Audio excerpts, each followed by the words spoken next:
الصلاة والسلام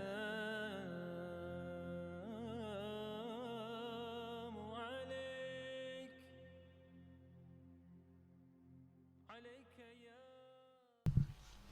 إن الحمد لله نحمده ونستعينه ونستغفره ونعوذ بالله من شرور أنفسنا ومن سيئات أعمالنا من يهده الله فلا مضل له ومن يضلل فلا هادي له وأشهد أن لا إله إلا الله وحده لا شريك له وأشهد أن محمدا عبده ورسوله.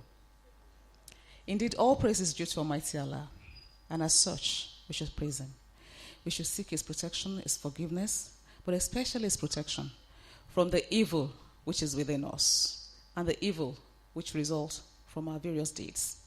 Because whomsoever Allah guides, none can misguide. And whomsoever He allows to go astray, none can guide. I therefore bear witness that there is no other God worthy of worship but Allah subhanahu wa ta'ala, and that Muhammad, son of Abdullah, sallallahu alayhi wa sallam, is the messenger of God and the seal of all prophets.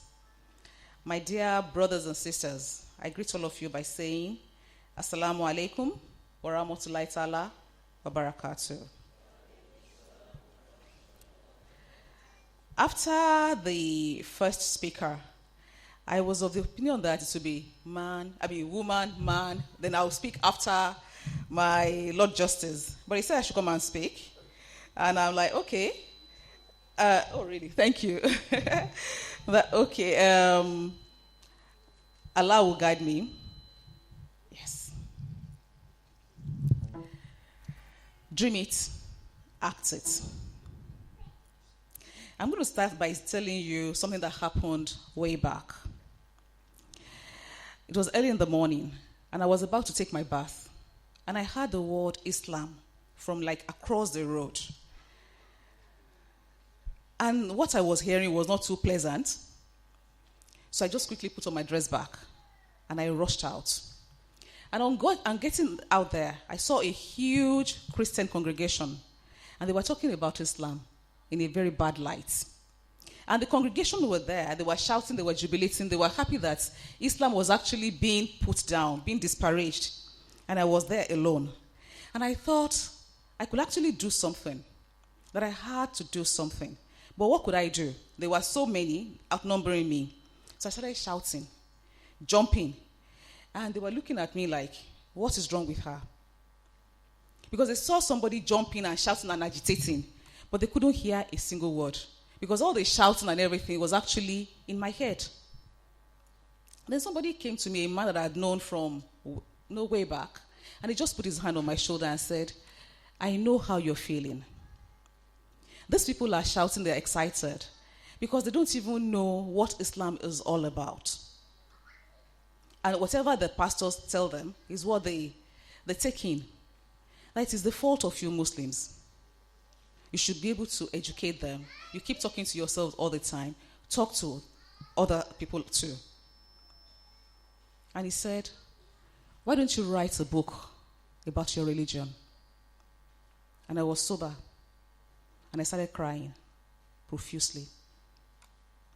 Then I woke up. It was actually a dream that I had. On August 29, 2002. So when I woke up, I wrote everything down the way I saw it. And Allah gives different people different gifts. Some people have the dream and it's hazy. Some have the dream and it is very clear. Mine are usually clear. So I have a book ready all the time. So I'll do my nafla and pray, and then I write everything down. So I wrote it down and I just left it. Then I started thinking, should I just leave it like that? No, it just kept coming back. Why don't you write a book about your religion? I didn't have any formal Islamic education. My first degree was in sociology. My second degree, banking and finance. The Islam that I know was from my mother, from home, very little, and from reading. But I have been charged to write something. And by I think August 2004, I actually wrote a book called For His Rahmah.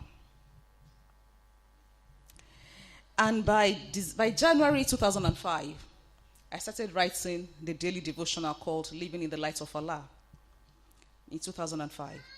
After about 6-7 years, I rested it. And last year, I resuscitated it.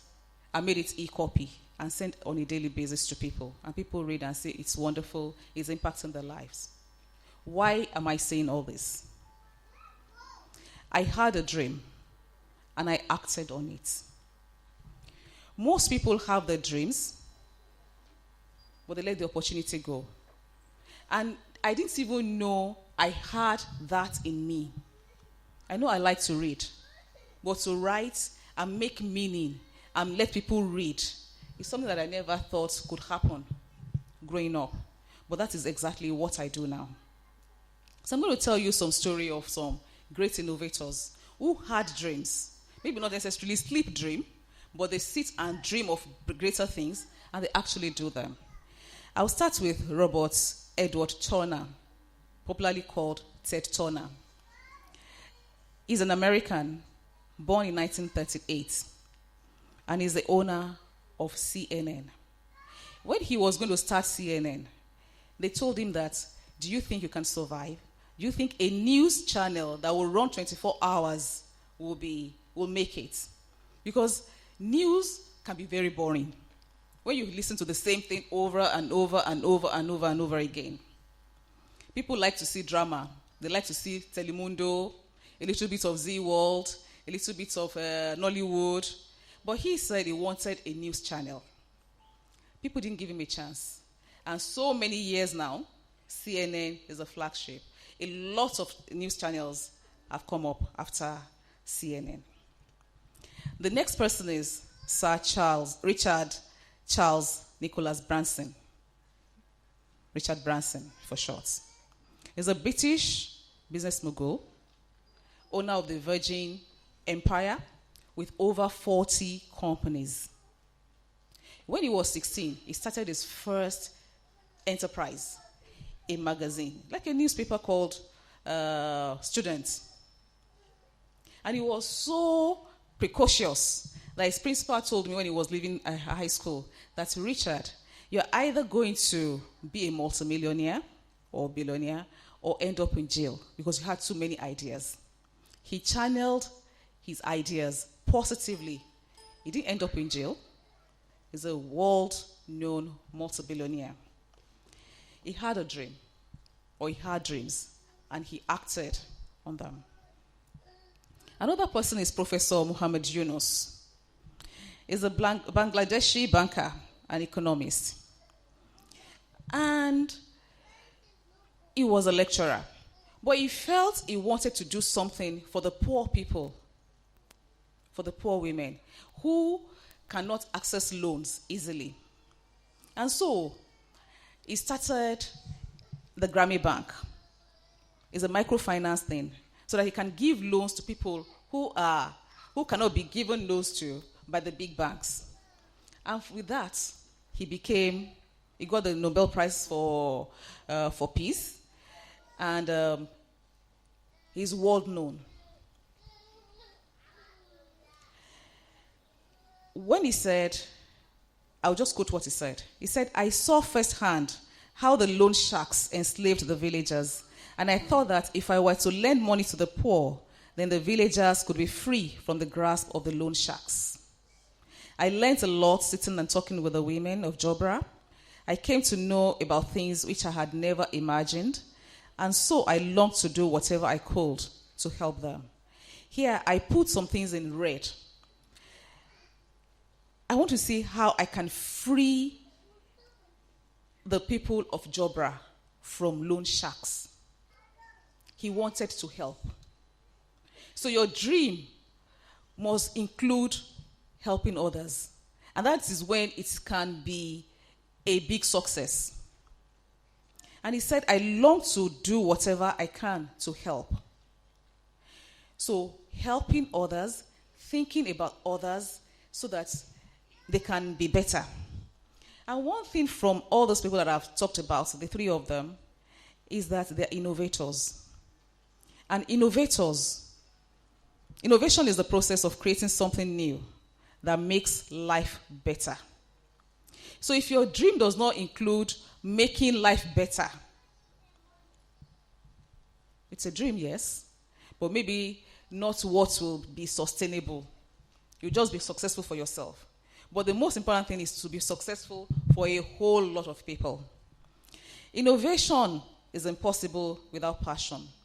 For you to be successful, you have to have passion for what you do.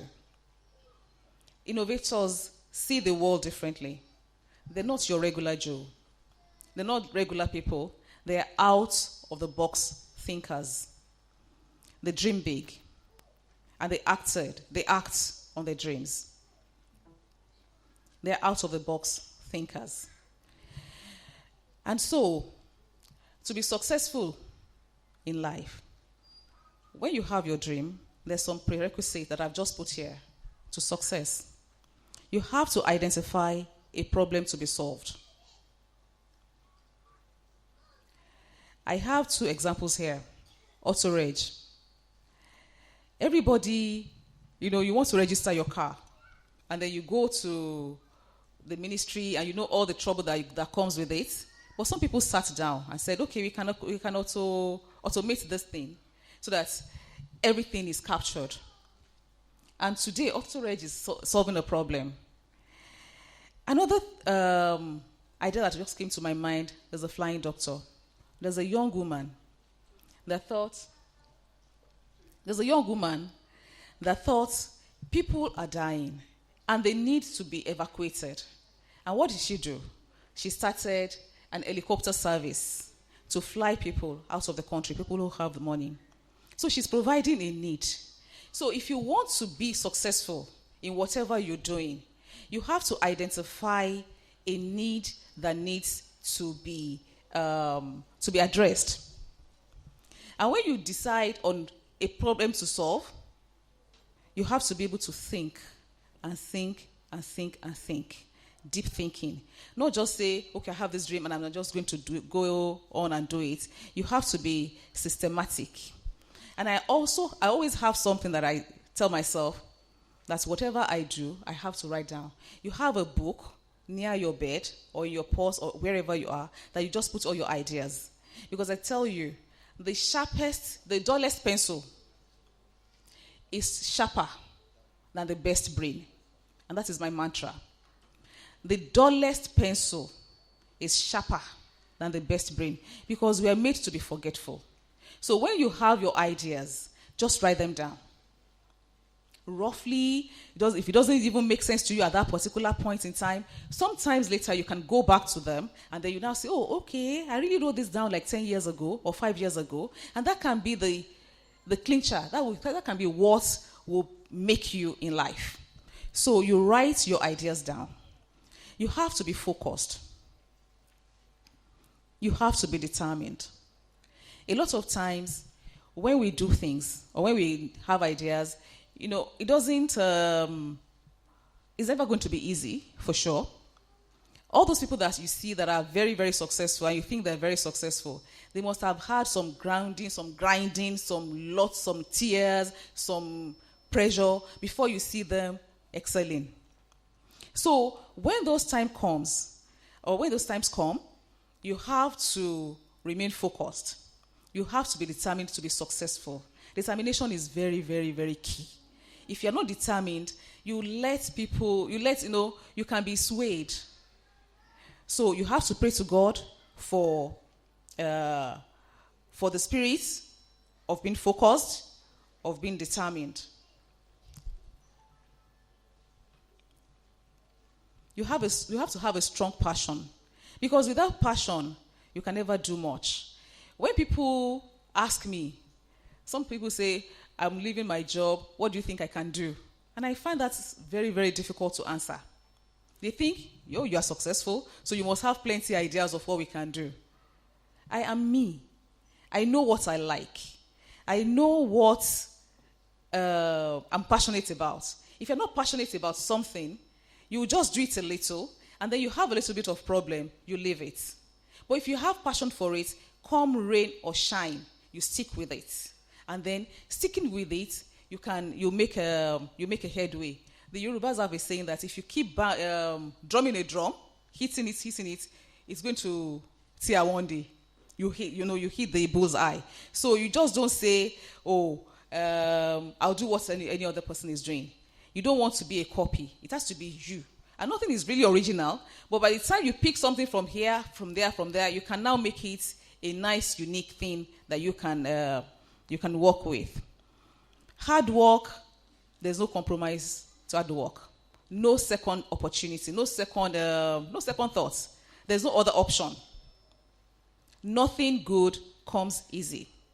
If something is very easy, be sure that 1 million people will be able to do it, and then you're not going to be spectacular. So it has to be something that you set the bar high. You work very hard, and you don't compromise on quality. You practice very well.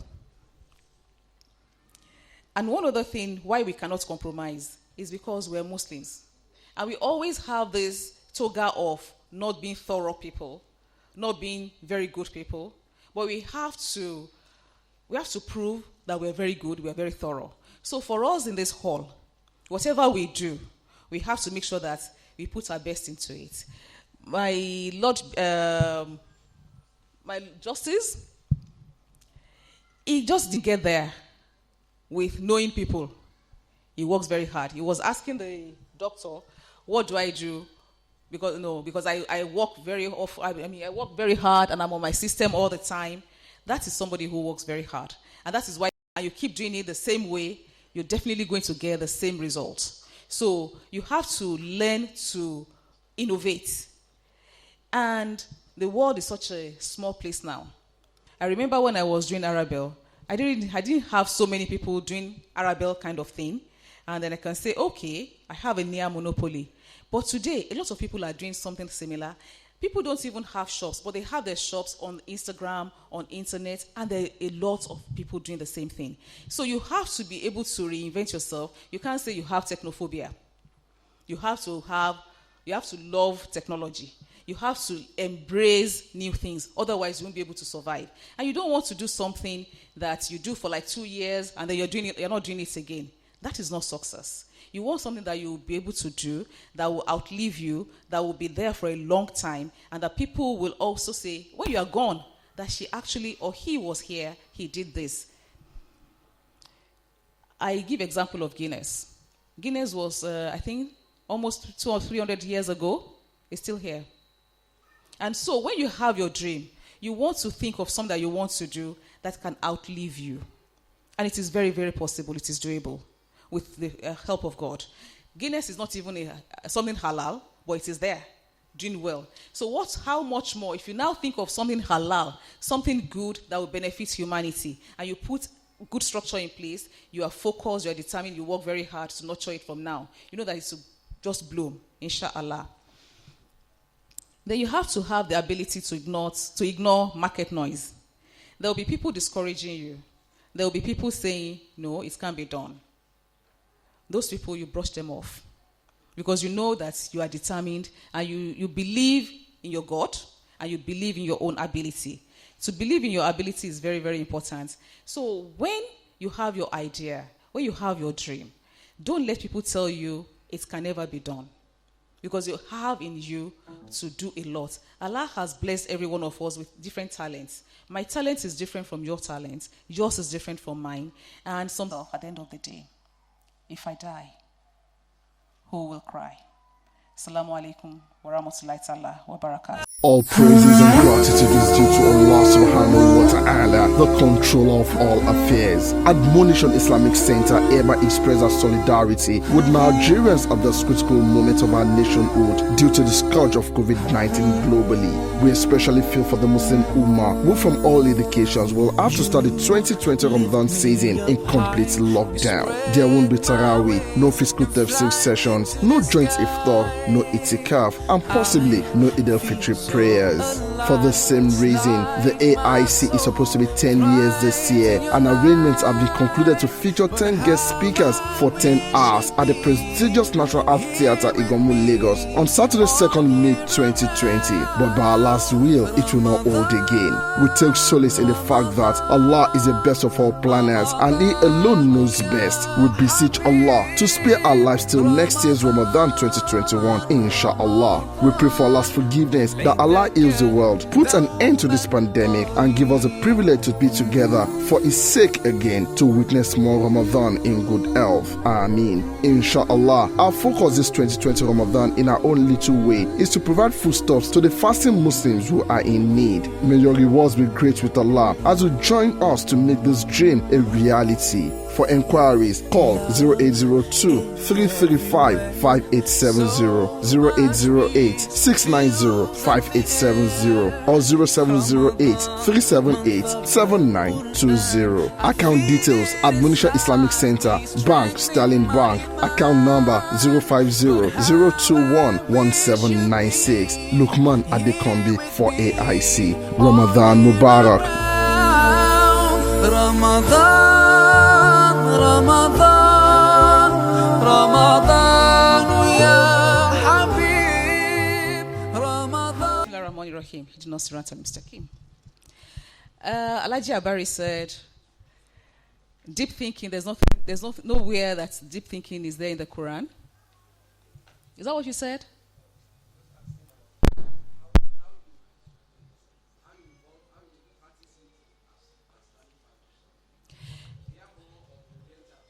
Okay, because I said meditation. Meditation does not mean you are like doing transcendental meditation, you are doing yoga, you are putting one foot up, or you are in a particular position. The meditation that I mean is deep thinking. Somebody asked Albert Einstein that if I give you an hour to solve the problem of the world, how would you do it? He said, I'm going to spend about 59 minutes thinking of the problem, and I'll spend 1 minute to actualize it and solve the problem. So you can't do much without thinking. I mean, deep thinking is very, very critical. You have to be able to think your plans out. You have to be able to think. If you don't think, you just be doing things like haphazardly. I just use the word meditation. That is the closest English word that I can find as a word for it. But meditation like the Buddhists or the Hindus, I'm not saying that kind of meditation. The thinking is deep thinking that I mean. Reflection. Thank you very much. Okay, so yeah, reflection. You have to have a lot of reflection and think about things. Then what happened in cave era?